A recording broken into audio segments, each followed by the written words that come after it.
പ്രിയമുള്ള പ്രേക്ഷകരെ, നമ്മുടെ ചർച്ച ചെയ്യുന്നത് ഭഗവത്ഗീത.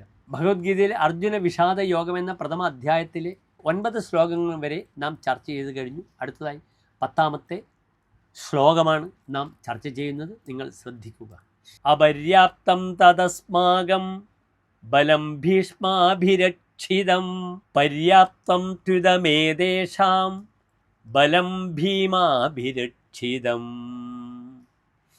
ഇവിടെ ഈ ശ്ലോകത്തിൻ്റെ പദച്ഛേദം ശ്രദ്ധിക്കുക.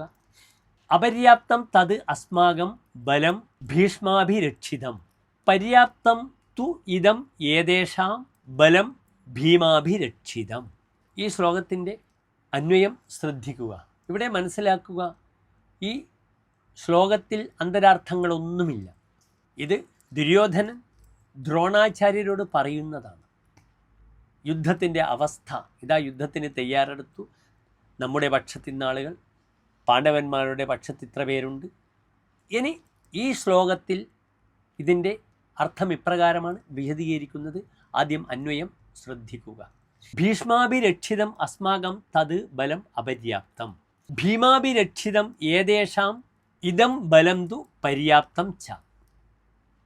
ഇനി ഇതിൻ്റെ സാരം പ്രിയപ്പെട്ട പ്രേക്ഷകർ ശ്രദ്ധിക്കുക. ഇവിടെ പല രീതിയിലും ഈ ശ്ലോകത്തിന് വ്യാഖ്യാനമുണ്ട്.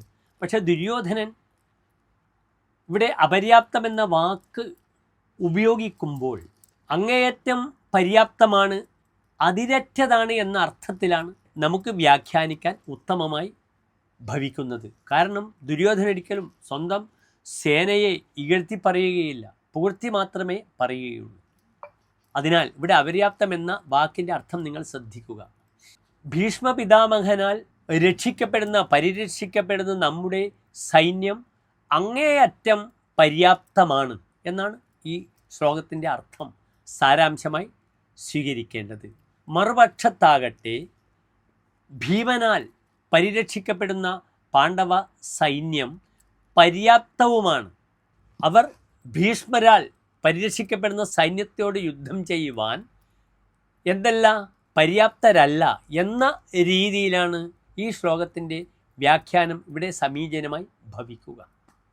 എല്ലാവർക്കും നന്ദി, നമസ്തേ.